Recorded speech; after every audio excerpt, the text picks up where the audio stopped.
Sí, ahora sí creo que estamos al aire.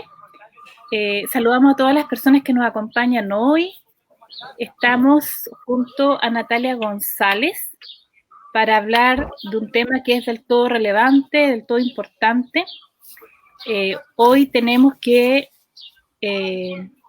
lamentar, ¿cierto? Nuevos femicidios, ¿ya? Y de lo que ya ha transcurrido el año, lamentablemente tenemos a la fecha 55 femicidios. ¿Qué quiere decir esto?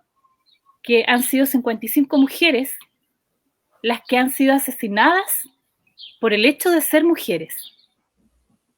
Esa es la gravedad cuando nosotros pensamos en las violencias que afectan a la mujer, siendo la más extrema el femicidio. De esta manera queremos comenzar esta entrevista para poder abordar desde una manera profunda, reflexiva, propositiva, humana, y sobre todo de la perspectiva de derechos sociales y derechos fundamentales, una problemática, diría yo, sustancial en nuestro país, que dice relación, ¿cierto?, con todas las violencias que vivimos nosotros las mujeres.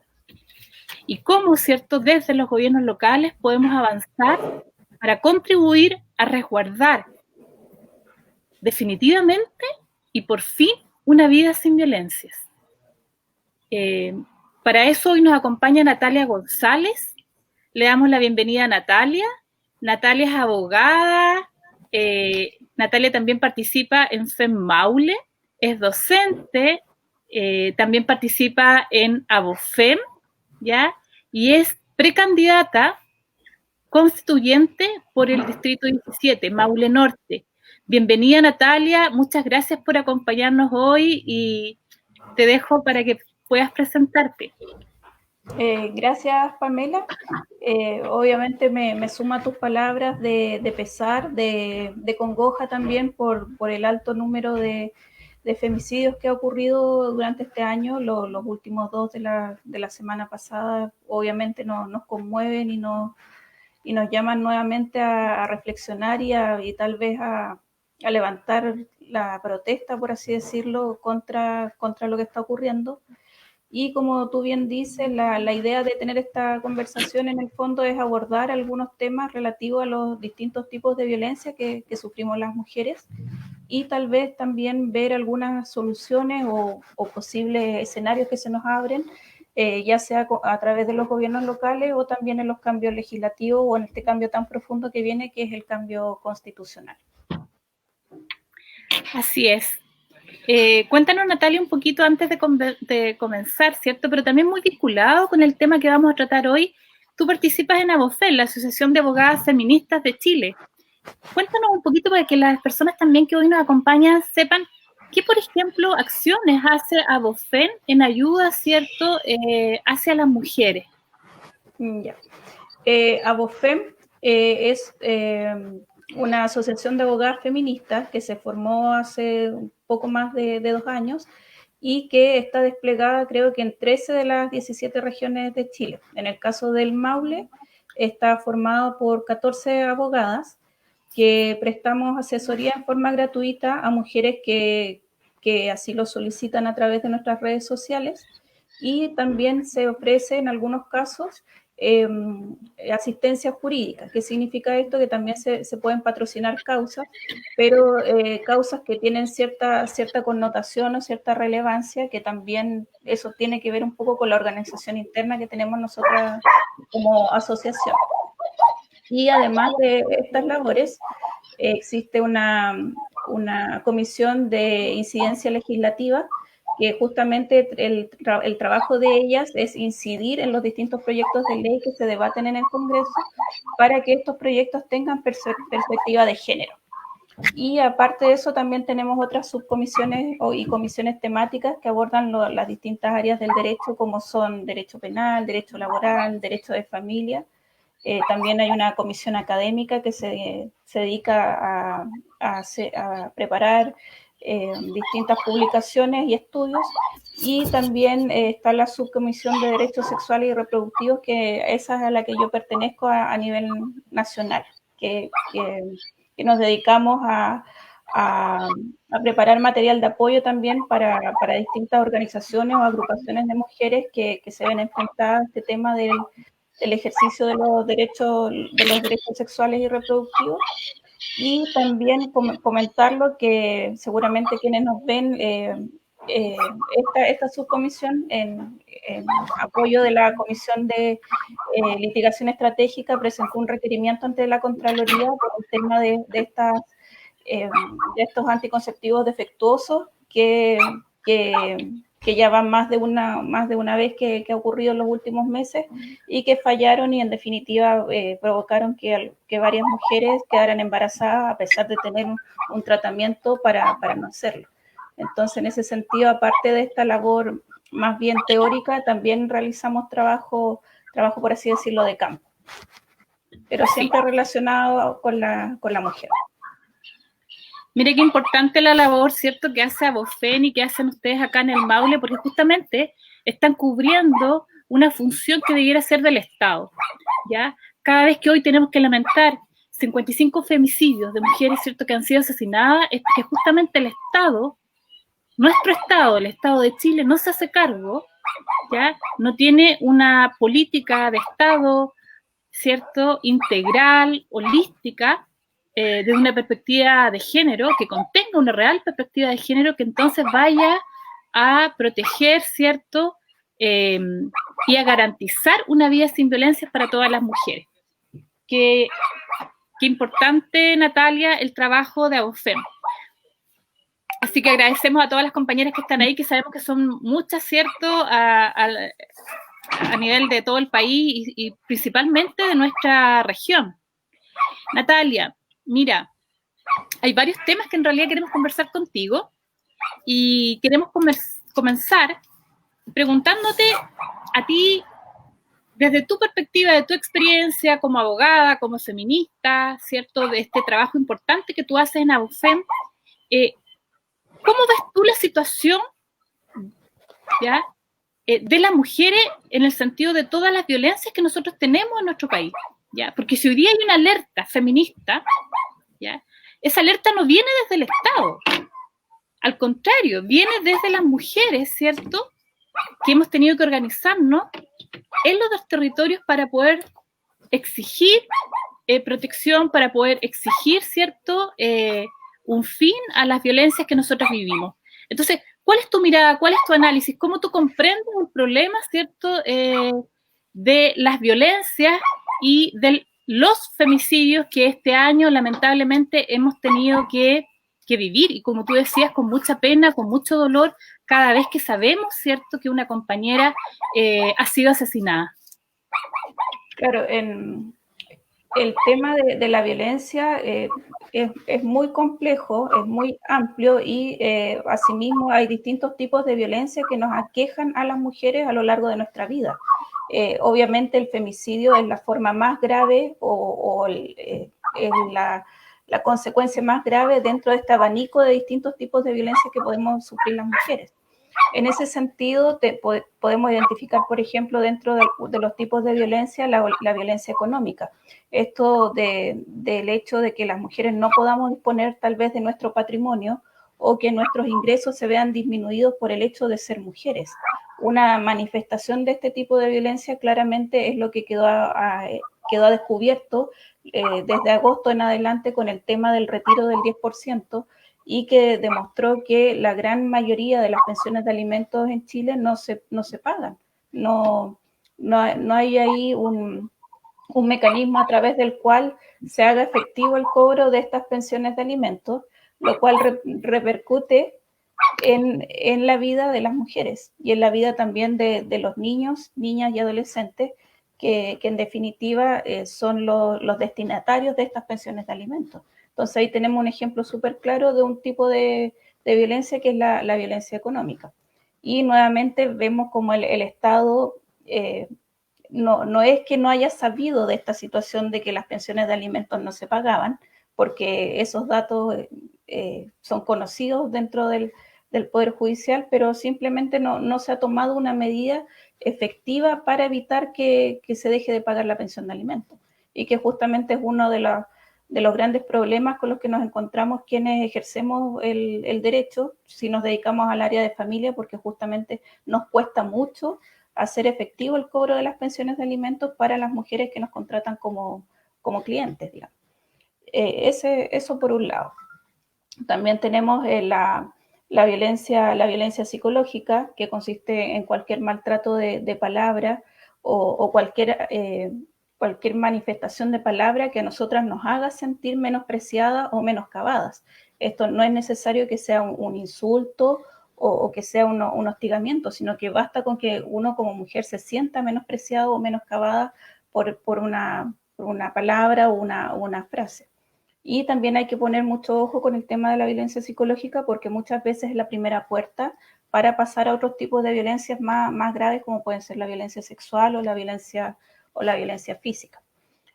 También seguramente a muchas de las mujeres que nos escuchan les ha pasado sufrir violencia laboral, que esto tiene que ver con sufrir también menoscabo o recibir menos remuneración, por ejemplo, por el hecho de ser mujer, o no poder acceder a un trabajo determinado por ser mujer, que se nos discrimine por el solo hecho de serlo. Entonces, en ese sentido, es otro tipo de violencia que está muy presente incluso en los países más desarrollados. No es algo exclusivo tampoco de países tal vez con una legislación un poco más laxa, sino que es algo bastante, es un problema a nivel mundial, digamos. Y también tenemos los otros tipos de violencia, como puede ser la violencia sexual, que tiene que ver justamente con la vida sexual de las mujeres, en el hecho de forzar una relación sexual o algún comportamiento de contenido sexual o íntimo, y que no necesariamente se da entre desconocidos, claro, no necesariamente el atacante puede ser un desconocido o alguien que me interceptó durante la noche, sino que también se da en espacios como puede ser el matrimonio, la relación de pareja establecida. Eso también hay que desmitificarlo porque es importante decirlo de esa manera. Y finalmente, una de las violencias que tal vez no está tan visibilizada o no se le da tanto peso, digamos, es la violencia simbólica, que justamente tiene que ver con todas estas manifestaciones que buscan perpetrar esta relación de subordinación que se supone que debiéramos tener las mujeres respecto de los hombres. Entonces, esa violencia es más difícil de identificar porque está mucho más dispersa en los medios de comunicación, en los sistemas educativos muchas veces también. Entonces, cuesta identificarla, pero es igual de grave porque justamente perpetúa este sistema que ya nos violenta. Así es.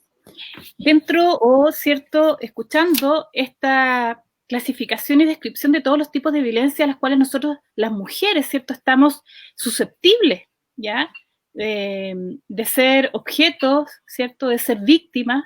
Cuando nosotros preguntamos, bueno, pero ¿qué hay de fondo? ¿Cuáles son las causas estructurales, ¿cierto?, que permiten que lo que tú relatas, ¿cierto?, que lo que tú nos estás relatando en este momento suceda?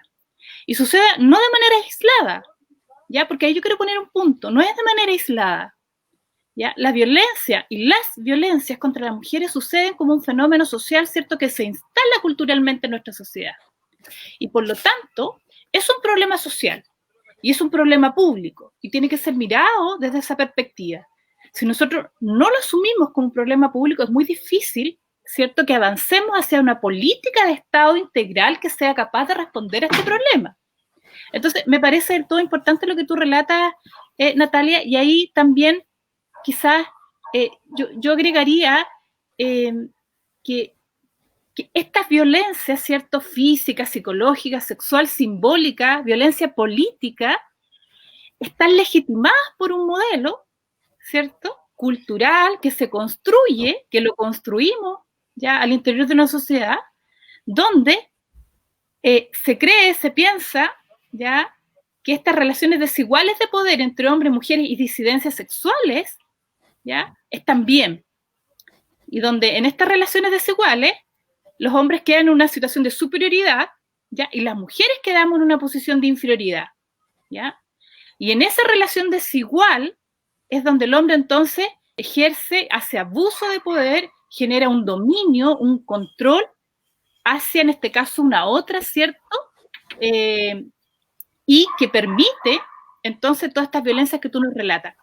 ¿Por qué es importante? Porque en el fondo, cuando nosotros pensamos en violencias, las violencias que vivimos diariamente, tú lo decías, ¿cierto? Las brechas salariales, violencia obstétrica, por ejemplo, ¿ya? Discriminaciones laborales, ¿ya? Etcétera, etcétera. Acoso sexual tan naturalizado. Ahí está el concepto que está ahí acompañándonos también, ¿se escucha? Es importante abordarlo así, creo yo. ¿Por qué?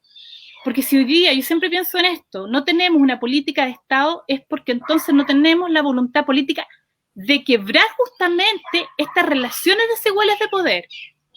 ¿Te fijas? Porque si no, yo no me lo explico. Entonces, es interesante, yo lo quiero dejar ahí y quizás después lo vamos a retomar, ese tema de qué es entonces lo que permite y hace que estas violencias se reproduzcan, se vuelvan, ¿cierto?, a legitimar y se vuelvan a producir, ¿te fijas? Y ahí, bueno, el modelo educativo es importante. Tú hablaste de algo, Natalia, que yo quería tocar, que yo recuerdo haberlo escuchado en algunos seminarios, que es muy importante. Los medios de comunicación, ¿ya? Cómo, ¿cierto?, también nos tratan a nosotros las mujeres como un objeto y cómo, por ejemplo, cuando dicen apareció muerta, cuando el titular debió haber dicho mujer fue asesinada por tal persona, ¿ya? Por este hombre. Entonces, todas estas prácticas que nosotros tenemos van, entonces, de alguna manera reproduciendo, ¿cierto?, y naturalizando estas relaciones desiguales de poder que en definitiva, ¿cierto?, nos dañan a nosotros, principalmente a las mujeres y las niñas.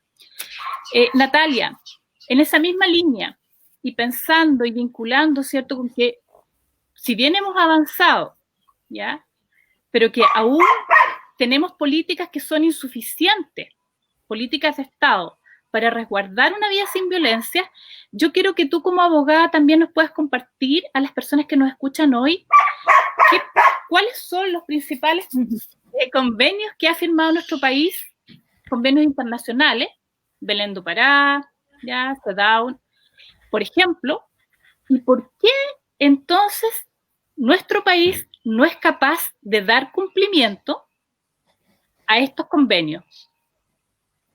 Vale. Mira, claro, sobre el tema que tú conversabas recién, sobre la violencia estructural, hay que decirlo, la violencia estructural o la causa de la violencia estructural es justamente esta desigualdad que existe entre el hombre y la mujer. Entonces, si tenemos todas estas causales o estas situaciones que vamos viviendo a lo largo de nuestra vida, justamente es porque la desigualdad existe, es algo patente, digamos. Entonces, en ese sentido, existen estos convenios internacionales, como tú mencionabas, el Belén do Pará y la CEDAW, que justamente lo que buscan es erradicar, por un lado, la violencia hacia la mujer y también erradicar cualquier tipo de discriminación hacia la mujer. Ahora, esos dos convenios están vigentes aquí en Chile, nuestro Estado, el Estado chileno se hizo parte de ellos, y ambos, por así decirlo, tienen la característica o comparten la característica de que entregan mandatos al Estado para que tome determinadas medidas o vaya cumpliendo determinadas conductas para evitar justamente, por un lado, la violencia y la discriminación hacia la mujer. Son muy, por así decirlo, muy instructivos en el sentido de decir, usted, Estado, tome esta medida, capacite a su poder judicial, capacite a su población, que la mujer esté formada, conozca lo que es la violencia de género, que sepa a dónde acudir, si es necesario, saque al agresor del entorno cercano de la mujer. Entonces, en ese sentido, no podemos decir que el mandato no es claro y no es preciso, porque sí lo es. Cualquiera de nosotras puede leerlo y cualquiera de nosotros también puede leer y se va a dar cuenta de que son bastante didácticos a la hora de ver qué es lo que se le ordena al Estado. Ahora, en ese sentido, claro, puede que haya una falta de, por así decirlo, de instrumentalizar este mandato, justamente porque por el hecho de ser tratados internacionales y que tienen que ver con derechos fundamentales bajo la carta actual, siempre ha estado ese velo, aplicamos o no aplicamos, cuál es su jerarquía, a pesar de que la doctrina mayoritaria ya lo resolvió hace años, todavía cuesta invocarlos en tribunales y cuesta también que los jueces se sientan sueltos a aplicarlo, eso hay que reconocerlo. De hecho, en el caso de Martín Pradena, el fiscal invocó las distintas agresiones sexuales a las que fue acusado Martín Pradena como un acto de violencia hacia la mujer que constituye violación de derechos humanos. Y eso hay que reconocerlo porque es así, la violencia de género viola los derechos humanos de las mujeres. Entonces yo creo que ahí también nos falta un poco decirlo con esa firmeza y también ir creando esa cultura y de verlo así para que justamente ya sean nuestras policías, la fiscalía y también los tribunales de justicia, todos los que operamos en el sistema jurídico lo internalicemos y lo apliquemos de esa manera.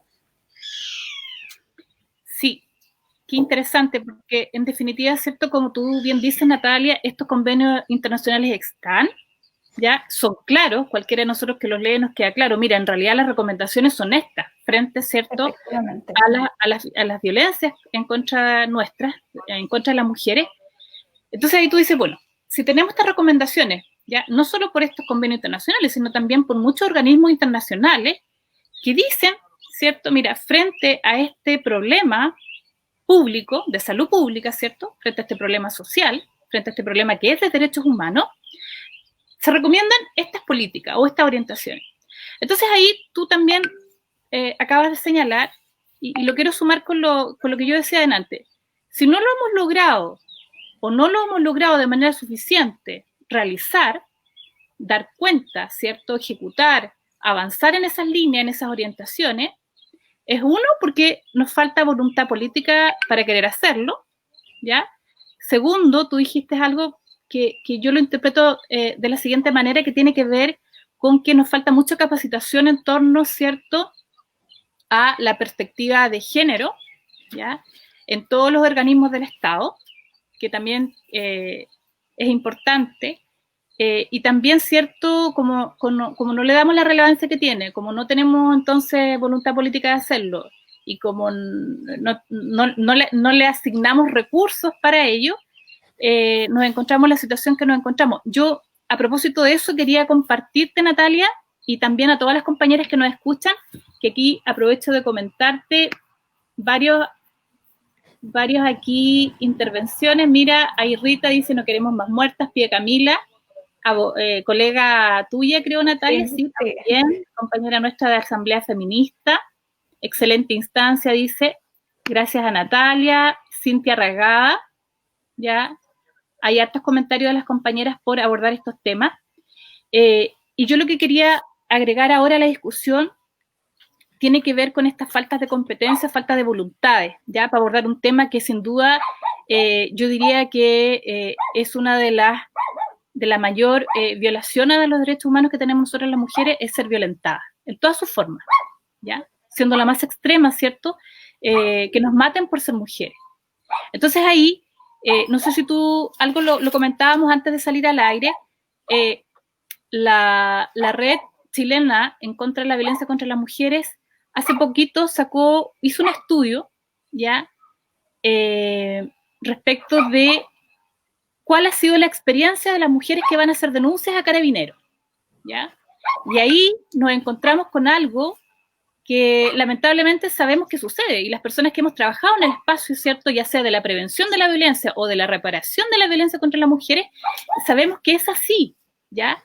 Y tiene que ver con esta respuesta, ¿cierto?, que dicen, bueno, algo habrá hecho, ¿ya? No denuncie porque si no le van a volver a pegar. Si usted denuncia, seguramente no le van a dar la pensión de alimentos. En el caso, ¿cierto?, de las mujeres que tienen hijos, hijas, hijes. ¿Te fijas? Entonces te encuentras ahí con una práctica muy clara por un lado, de volver a legitimar la violencia, ¿ya? Y por otro lado, de Carabineros. Bueno, Carabineros hoy día, ¿cierto?, está bastante interpelado por su accionar frente, ¿cierto?, a la revuelta, al estallido social y la vulneración de los derechos humanos. Pero volviendo a este tema, te das cuenta de cómo, ¿cierto?, Carabineros, que claramente necesita una profunda reforma, tampoco es capaz de dar una respuesta desde la perspectiva de derechos sociales, una perspectiva de género. ¿Cómo ves tú eso? ¿Cuál es tu mirada desde tu experiencia, de tu análisis, en torno a las respuestas que reciben las mujeres cuando, por ejemplo, se acercan a Carabineros o a otra institución, ¿cierto?, en busca de una ayuda, en busca de un apoyo? Ya, este tema de las denuncias es bastante complejo. Muchas de las mujeres que buscan asistencia jurídica justamente tiene que ver con que se sienten desamparadas o que hay mucho desconocimiento respecto también de qué es lo que pasa una vez que se hace la denuncia, cuál es, digamos, el conducto que sigue esa denuncia. Pero lo que tú señalas respecto de cómo se enfrenta la institución a la mujer que denuncia, obviamente demuestra una falta de capacitación y una falta de profesionalismo para abordar este tema, porque como tú bien dices, hay todavía comentarios que están de más, hay cuestionamientos, seguramente también se recuerdan durante los primeros meses de la pandemia, una mujer fue detenida por ir a denunciar, porque fue a denunciar sin salvoconducto, y se le detuvo en la calle y se quiso multar por el tema de saltarse el toque de queda. Entonces, ahí vemos cómo la víctima finalmente queda incluso es atacada por otro flanco, o sea, no tiene ese tipo de conductas, no tiene sentido. Pero tiene que ver con esto, con la falta de capacitación para las policías y quienes están o quienes trabajan dentro de este sistema. Ahora, lamentablemente esto no se va a solucionar tampoco con un curso o con un módulo que tengan ellos durante su formación antes de titularse o de egresar de la escuela de carabineros, sino que también tiene que ver con una reestructuración mucho más compleja. Pero efectivamente existe esta sensación amarga de quienes denuncian, y también hay otro tema que no es, que al menos a mí me ha tocado verlo en la práctica profesional, que tiene que ver con los hombres que denuncian violencia intrafamiliar hacia sus parejas o hacia sus mujeres, y que hacen una denuncia, por poner una fecha, no sé, en agosto del 2020, después ponen otra denuncia en septiembre del 2020 y ponen una tercera denuncia en octubre del 2020, justamente para preparar algún tipo de acción judicial en el Tribunal de Familia, teniendo estas denuncias como antecedentes. Entonces ahí se genera la acusación hacia la mujer, y que puede terminar con que la mujer sea sacada de su domicilio, del lugar que habitan en común. Eso a mí me ha tocado verlo en la práctica profesional. Y lamentablemente la mujer, si no es notificada, no va a concurrir a la audiencia, no va a tener los medios para defenderse. Y ahí vemos cómo se instrumentaliza la denuncia de violencia intrafamiliar, pero para todo lo contrario, en definitiva, para ejercer más violencia hacia la propia mujer. Entonces ahí es un tema que yo lo he visto en la práctica profesional, tampoco es algo que sea muy conocida por todas y todos, sino que tampoco es lo mejor, puede que a mí me haya pasado ver más de un caso aquí en la región del Maule, pero yo creo que también está bueno comentarlo, porque a alguien le puede hacer clic y decir, oye, a mí ya me denunciaron una vez, voy a poner ojo o voy a tomar otro tipo de medidas. Parece que Pamela se desconectó. Vamos a esperar a ver si vuelve en un par de segundos.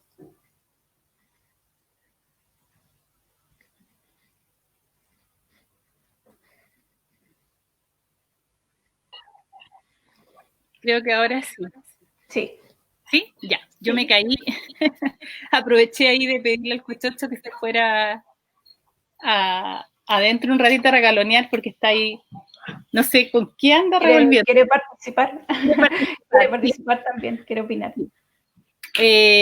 Bueno, Natalia, estábamos entonces en que tú nos estabas relatando, ¿cierto? Un poco los procedimientos y las respuestas que tienen muchas veces las mujeres que son insuficientes, ¿no? Cuando justamente lo que necesitan es una contención, un apoyo, ¿ya? Que es tan importante cuando tú te decides, por ejemplo, a denunciar una agresión, ¿ya?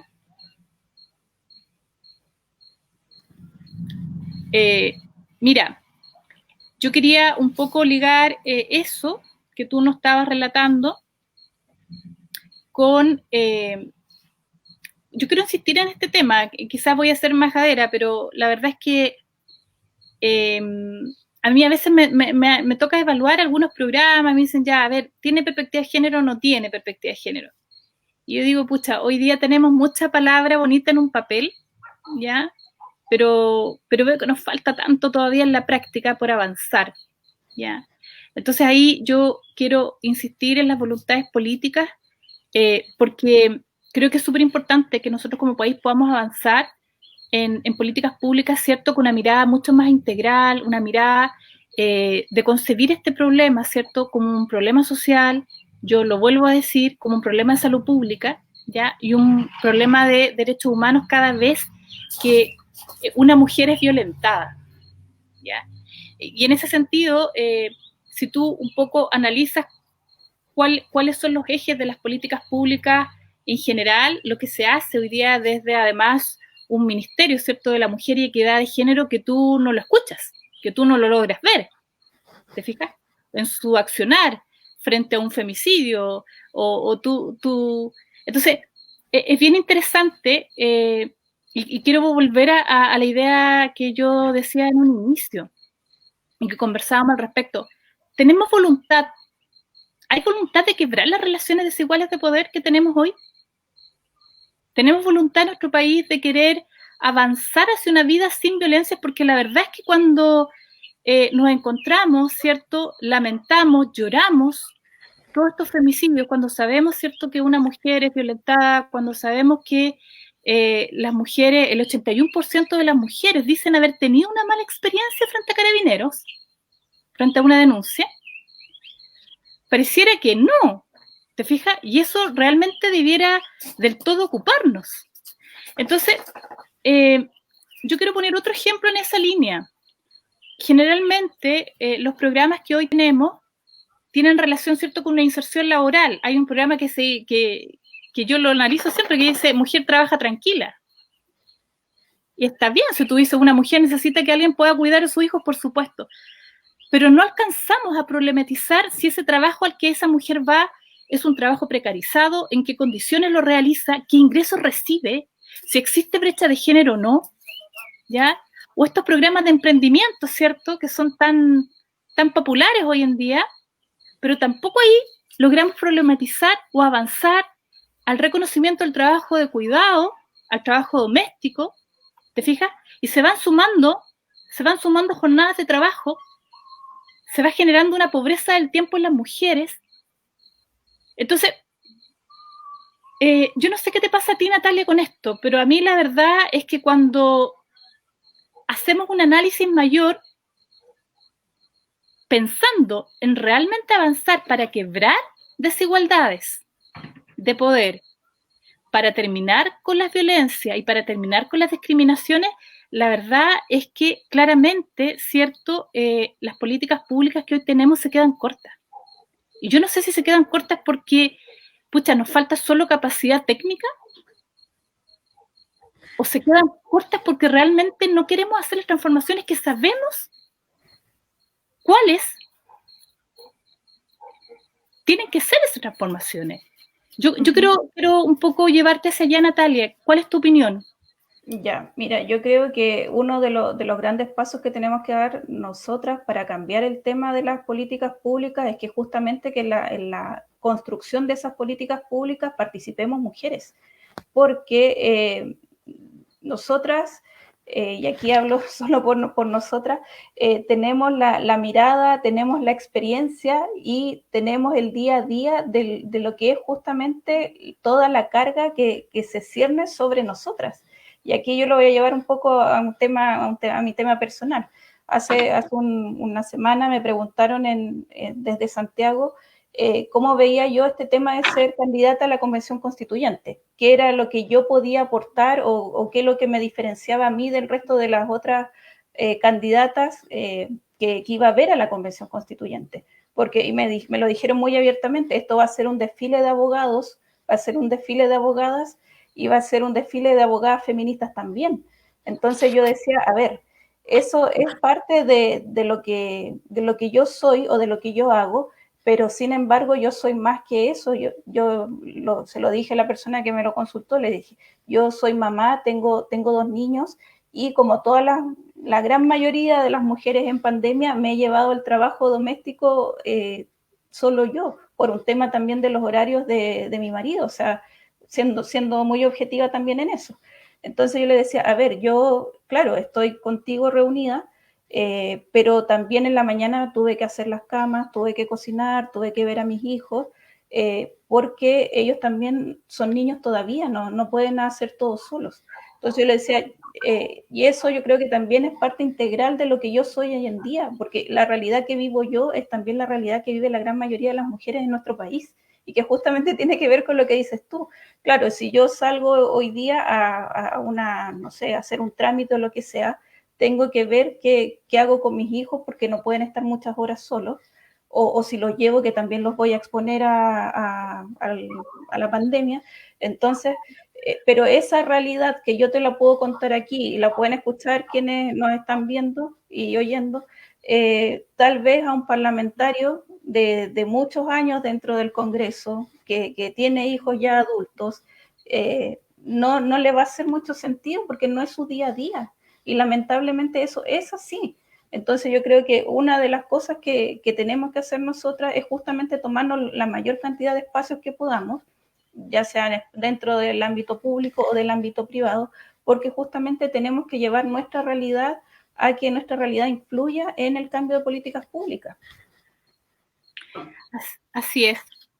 Bueno, ya hemos hecho como un análisis, ¿cierto?, más global, más macro, si tú quieres, más del punto de vista nacional. Vamos ahora a ver qué pasa, ¿cierto?, con estas políticas públicas cuando intentan llegar o cuando llegan a los territorios, ¿ya? Porque hay otro desafío. Ya sabemos que en Chile funcionan políticas públicas absolutamente centralizadas, jerarquizadas, ¿cierto? Con muy poca conexión con las realidades y particularidades de cada territorio. Y cómo nosotros podemos, sabiendo que todavía tenemos toda esta insuficiencia, todos estos desafíos, ¿cierto?, para avanzar en políticas públicas con perspectiva de género, para avanzar en definitiva en derechos sociales y en derechos humanos para nosotras las mujeres. ¿Cuál es tu mirada, Natalia, cuando nosotros llegamos o pensamos en políticas ya comunales, municipales, desde los gobiernos regionales, cuando nosotros pensamos en políticas, ¿cierto?, hacia las mujeres o para las mujeres, pensando fundamentalmente, ¿cierto?, en resguardar una vida sin violencia y sin discriminaciones? Ya, esa pregunta yo creo que es una pregunta bien entretenida de responder porque, como tú dices, a nivel local y a nivel regional, debiera ser la primera línea en combatir la violencia hacia la mujer, porque justamente, que igual lo conversamos un poco antes de conectarnos, Chile es un país muy centralizado, entonces quienes vivimos en provincia también vivimos cierta desigualdad en ese sentido. Entonces, si tú miras las experiencias que yo he podido conocer en otros países respecto de los gobiernos locales y gobiernos regionales y su trato sobre o las formas que han tenido para combatir la violencia de género, una de las primeras acciones que se han tomado es decir, nosotros como gobierno regional y gobierno local tenemos que ser un ejemplo y por lo tanto todo desde ya en la conformación de nosotros como órgano tiene que primar la paridad y la conformación tiene que hacerse con perspectiva de género. Entonces, obviamente, si nosotros vemos aquí, por ejemplo, una alcaldía o una intendencia que vemos que en realidad está conformada en su mayoría por hombres, o que son todos conocidos entre ellos, representantes de cierto estrato social, difícilmente vamos a ver que ahí hay una forma de combatir la violencia de género si no partimos por casa, digamos. Esa sería como una de las primeras acciones que se pueden tomar. Otro punto el que se ha tomado en otros países tiene que ver también con, por ejemplo, que exista un catastro a nivel local de las mujeres que han sufrido violencia de género y también de los hijos, hijas e hijes de estas mujeres, porque obviamente no puede existir una política o una reparación o un remedio a esta situación si no las tenemos identificadas, si no sabemos quiénes son y dónde se encuentran. Entonces, en ese sentido, es muy importante manejar esos datos. También, como otra forma de ir manejando este tema, está el establecimiento de las casas de acogida. Eso es muy relevante, o sea, que existe un mecanismo efectivo para poder, si es necesario, sacar a la mujer y sus hijos, hijas e hijes de este entorno violento y darle una habitación o un pasar confortable, digamos. O sea, eso tiene que existir porque hoy en día no lo tenemos. De hecho, es uno de los grandes puntos, por ejemplo, con los que nos comentan nosotros usuarias o que nos hacen las consultas en AUFEM, que justamente tiene que ver también con el tema de las casas de acogida, porque no es suficiente y porque la forma en la cual operan tampoco les da por así decirlo, esta tranquilidad o este confort inmediato, digamos, para poder remediar en algo la situación que están enfrentando. Esa también es una línea de acción que se puede tomar. Y obviamente también en aquellos gobiernos regionales o gobiernos locales en los que existan planes de empleo, que estos planes de empleo, como tú bien decías, sean planes de empleo que sean una real solución a la falta de trabajo para la mujer, porque obviamente no le podemos dar un trabajo que esté precarizado, que tenga un horario extenso o que no cuente con unas condiciones mínimas o que no esté remunerado de buena manera, porque si no seguimos perpetuando la misma violencia de género. Entonces yo creo que ahí también tenemos otra acción que se puede tomar desde los gobiernos locales y gobiernos regionales. Y también algo muy importante, el tema de educación. Como hablábamos antes de violencia estructural, la violencia estructural se perpetúa a través de la educación. Entonces, hoy en día, si los gobiernos locales pueden influir en materia educativa, es muy relevante que la educación incorpore la perspectiva de género y que lo incorpore como algo relevante, pero también algo que nos hace en definitiva más humanos y que a la larga va a tener un efecto positivo en las generaciones que se están formando actualmente. No verlo como algo como se tiende a pensar hoy día, que es una especie de ideología y que va a ser algo nocivo para los estudiantes, porque no lo es. Así es. Mira, tú ahí estableces varios ejes que son fundamentales, ¿cierto? Que tiene que ver con una paridad de género, ¿ya? Cuando nosotros entendemos la paridad más allá, ¿cierto? Del 50 y por 50, por ejemplo, en una lista, a propósito, ¿cierto? De todas las elecciones que se vienen, la paridad tiene que ver con una corresponsabilidad, ¿ya? De cómo entonces, hombres, mujeres y disidencias, nos hacemos cargo de asuntos públicos y habitamos ese espacio público, y cómo también hombres y mujeres nos hacemos cargo, ¿cierto?, del espacio doméstico. Y ahí entonces, cuando tú hablas del tema de promover trabajo, yo insisto en eso. A mí hace poquito me pidieron revisar una publicación que hablaba del tema de los emprendimientos, y ahí tú puedes ver cómo, ¿cierto?, está bien. Pero, por ejemplo, en nuestro territorio, donde hay tanto trabajo agrícola de temporada, ¿ya? ¿Qué pasa con las mujeres? Yo no escucho a ninguna autoridad, la verdad, problematizar de, oye, mejoremos las condiciones laborales de las mujeres trabajadoras agrícolas, oye, ¿con quién se van a quedar, cierto? ¿Cuál es la corresponsabilidad? O desde los gobiernos locales, municipales, sacar la voz en torno al reconocimiento del trabajo de cuidado y doméstico. La verdad es que yo creo que ahí nos falta mucho, porque en definitiva las políticas tienen que ir como en dos grandes ejes, ¿no? Una es la prevención, ¿ya? Y la promoción de una relación, ¿cierto?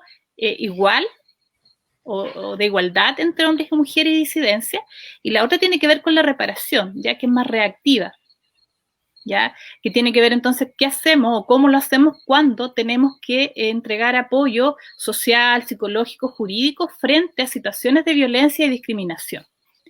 Entonces ahí creo que nos falta mucho. Yo sé que no es fácil, por el contrario, es del todo complejo, pero creo que hay experiencias, fíjate, Natalia, que cuando hay una voluntad, esa voluntad se puede ver expresada con mayor claridad en la gestión municipal, por ejemplo, que tú haces, o en la gestión de una intendencia, ¿ya?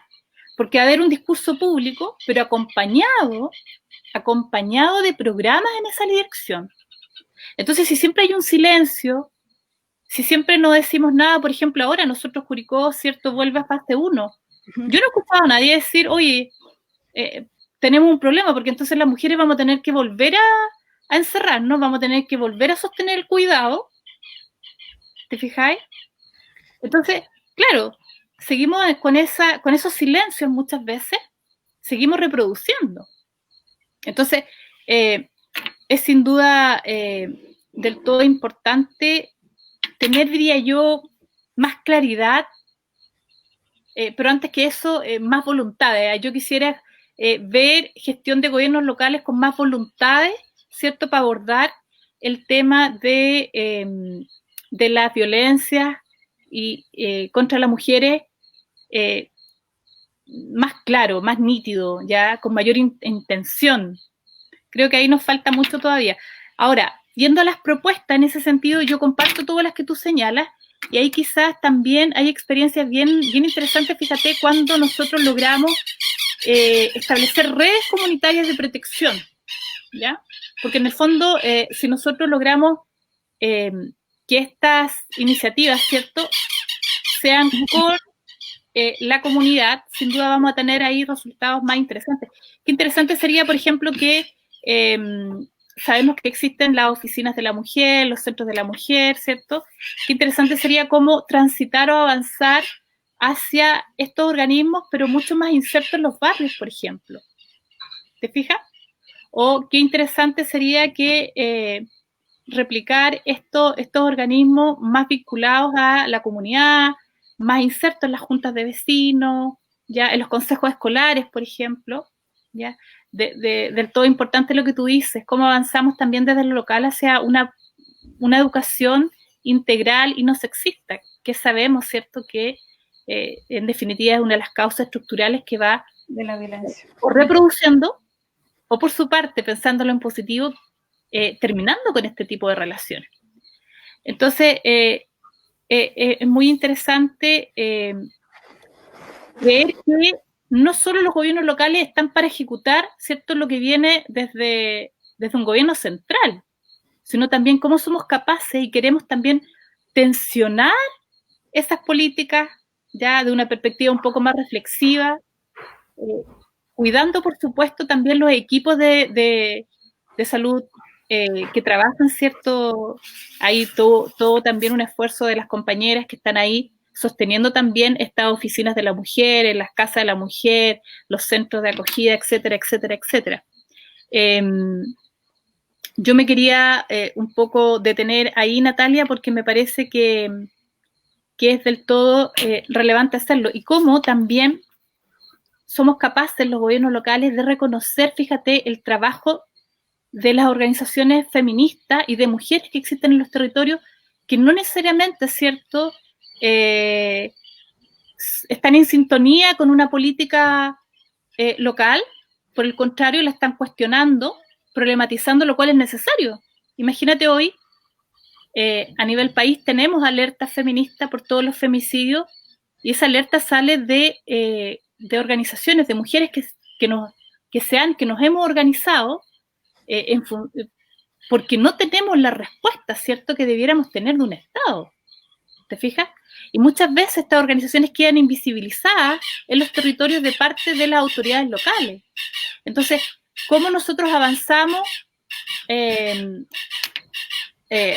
ese sentido también es importante. Mira, yo te quería leer aquí, Cristina Valenzuela dice, las representaciones culturales de género atraviesan clase, etnia, geografía, entre otras categorías. Ella también insiste en que es fundamental, ¿cierto?, reconocer el trabajo de cuidados, ir hacia un sistema de cuidados comunitario es, yo diría que es crucial. ¿Ya? Sí. Ahí también ella entrega una propuesta que es del todo relevante, lo estuvimos conversando hace unos meses atrás también, cómo es importante transitar hacia un modelo de cuidados comunitarios. ¿Ya? Cita Cata, dice aquí Villanueva, dice, mira, dice algo que hace mucho sentido, ¿no? Cuando participamos también en organizaciones de mujeres, organizaciones feministas, dice, muchas veces somos nosotras como colectivos quienes al final terminamos haciéndonos cargo en realidad, ¿cierto?, de temas que debiera hacerse cargo un Estado. Yo quería agregar algo sobre ese tema, porque hoy en la mañana hubo una intervención afuera de la Intendencia del Maule, acá en Talca, y varias mujeres organizadas hicieron recrearon unos femicidios ahí en la vía pública, un poco para simbolizar esta inercia o este silencio de parte del Estado, esta indiferencia en plena calle, digamos. Y una de las cosas que todavía me llaman la atención, a pesar de que no es un tema reciente, es justamente cómo se cuestiona a quienes hacen la intervención, a estas mujeres que se levantan temprano y que hacen esta acción del todo pacífica, y dicen, oigan, vayan a hacer algo productivo, mejor ayuden a las víctimas en vez de estar ahí. Y justamente pasa lo que dice Cata Villanueva, que estos colectivos y estas mujeres organizadas, o mujeres de forma individual también, realizan labor de asesoría, realizan labor de acompañamiento, realizan labor de cuidado. Muchas veces dentro de los chats se consulta, se dice, oye, hay una mujer que se tiene que cambiar de casa, si alguien sabe de un arriendo barato, que por favor le avise. Y siempre se pregunta cuántos niños tiene, cuánto puede pagar, yo tengo un dato, yo voy a preguntar de todas maneras. Justo con el tema de la pensión de alimentos también decían, oye, hay una compañera que no puede entrar al sistema, ¿cómo alguien le puede ayudar? Porque no tiene por qué hacerlo ella, o sea, no tiene por qué saber cómo hacerlo. Y justamente es lamentable que exista este cuestionamiento, porque lo que yo pensaba en la mañana, claro, las ayudas de parte de mujeres hacia mujeres existen, pero son ayudas silenciosas justamente por respeto a la dignidad de la compañera a la que se está ayudando.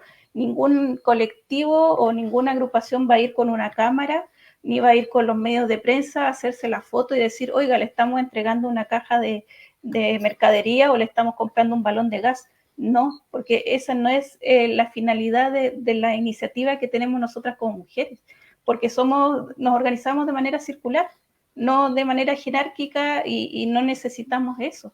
Pero lamentablemente queda invisibilizado y más encima es cuestionado, cuando en realidad lo que debiera existir es un sentido de solidaridad. O sea, no sé, de decir, ya esta actividad se hizo hoy día para visibilizar el tema de los femicidios, y en vez de cuestionar a las mujeres que van a hacerlo, decir, oye, ¿por qué como país nosotros seguimos en esto? Y vamos a celebrar el Año Nuevo en un par de días y el conteo parte de cero. ¿Por qué? Ese yo creo que es el cambio que hay que hacer. Obviamente no es un cambio que va a ocurrir de la noche a la mañana, pero sí en espacios como este y los otros espacios que utilizamos mujeres, va a seguir pasando. Así es. Natalia, mira, yo de todas las propuestas, ¿cierto?, que tú nos compartes respecto de cómo avanzar, ¿cierto?, fortalecer políticas públicas locales con perspectiva de género, quizás se nos quedó una, y tiene que ver, lo voy a ligar con lo que dice Cristina Valenzuela, dice, también es violencia estructural la falta de cuidado de los equipos que trabajan en violencia, son insuficientes, dice, y están desgastadas. Claro que sí. hay, y lo decíamos, ¿cierto? Hay compañeras que sostienen también porque tienen que contener a otras mujeres y precisamente son mujeres, ¿ya? Las que están en estos programas, ¿cierto? Ya sea municipales, en convenio con Cernameg, ¿ya?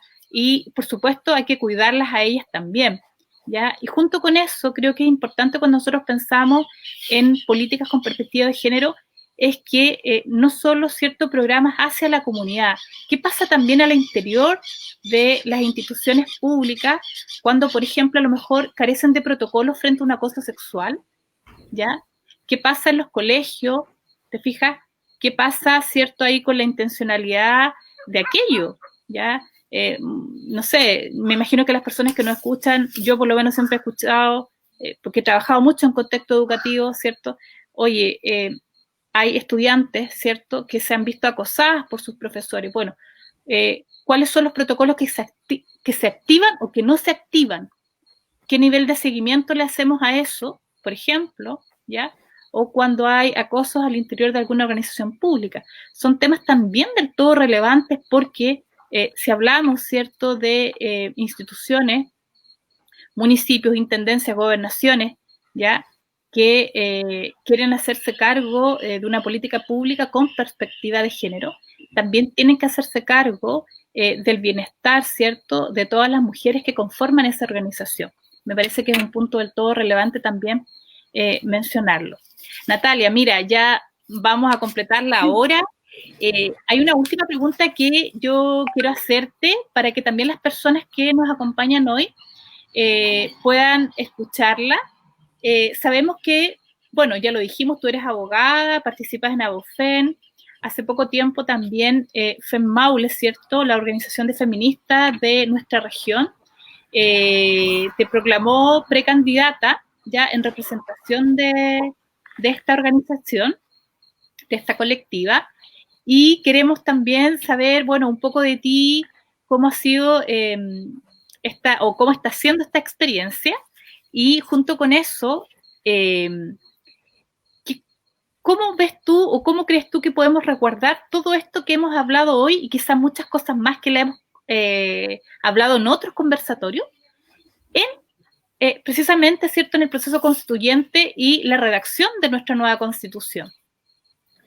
Ya.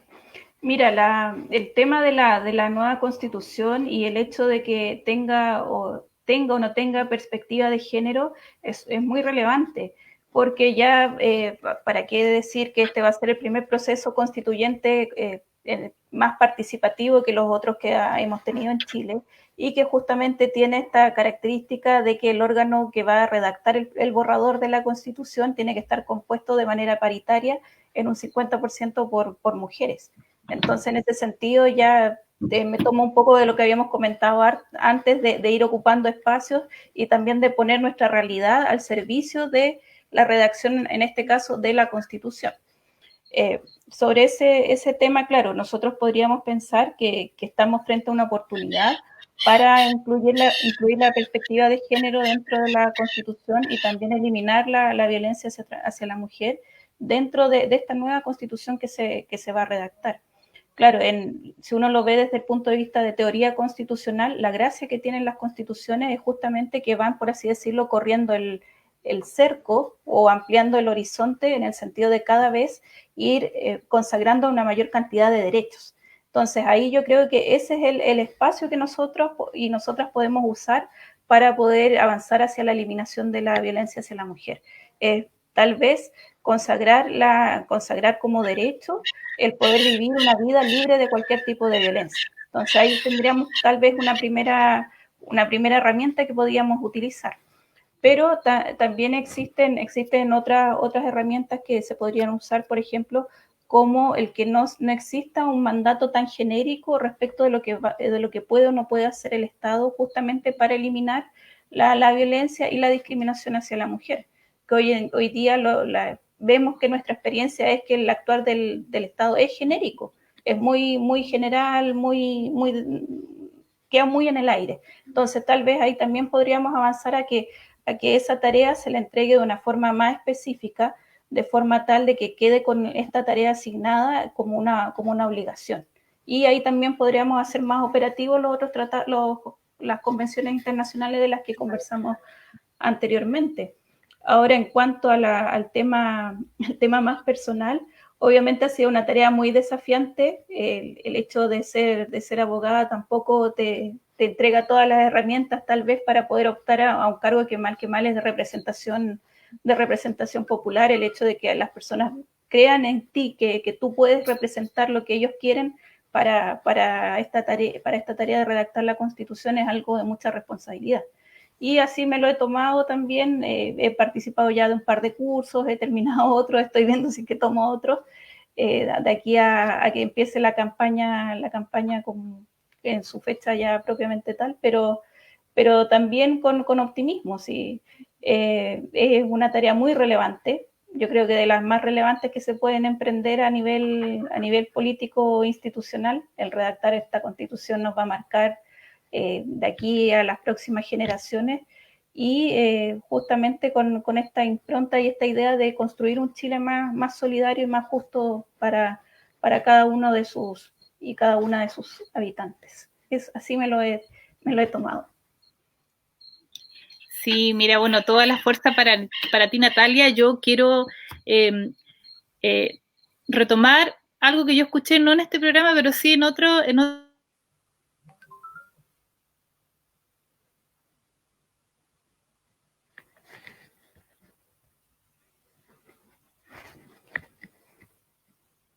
Parece que...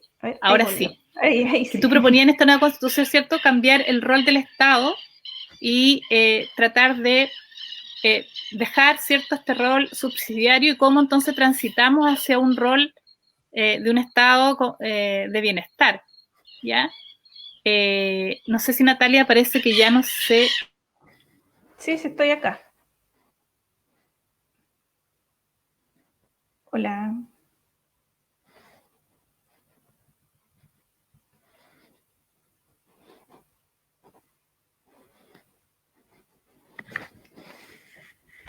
Ahí sí ahora.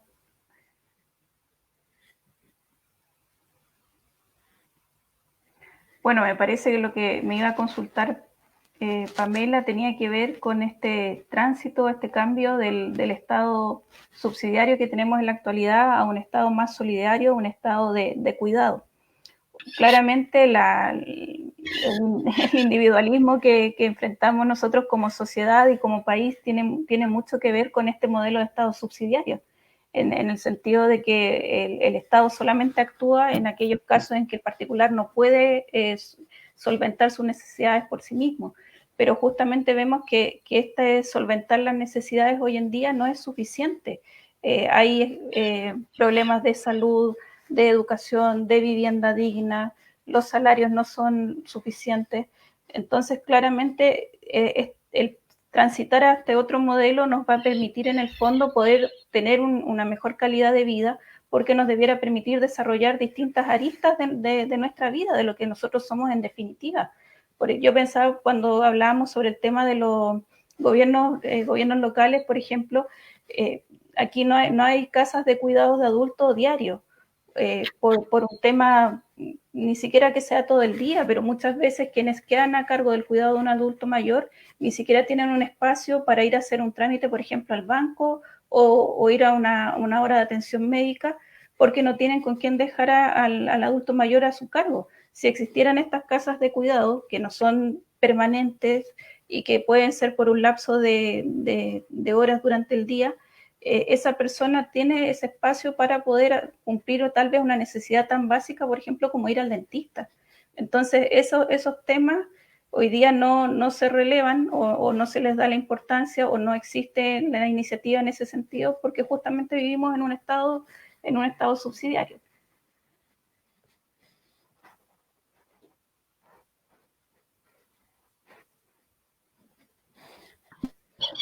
Sí, gracias Natalia por profundizar, ¿cierto?, en ese aspecto que es trascendental. ¿Cómo entonces avanzamos hacia un Estado, ¿cierto?, o dejamos un Estado subsidiario y vamos avanzando, ¿cierto?, gradualmente hacia un estado de bienestar? Y ahí tú vuelves a mencionar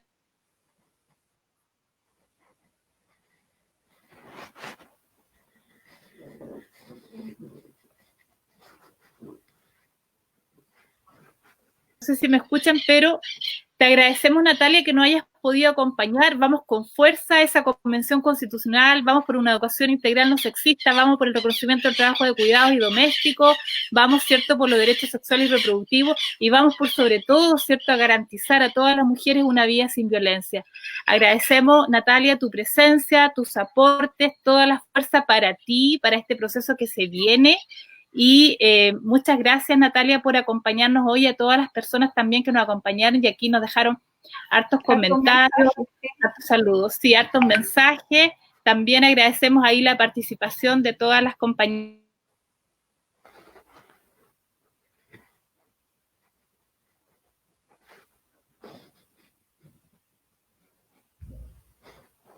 que estuvieron hoy.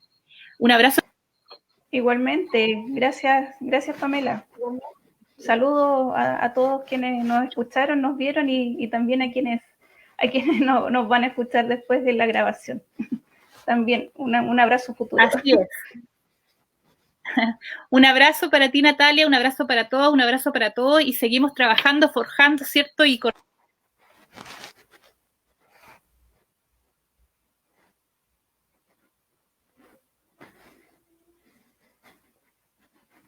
vamos que podemos. Chao y nos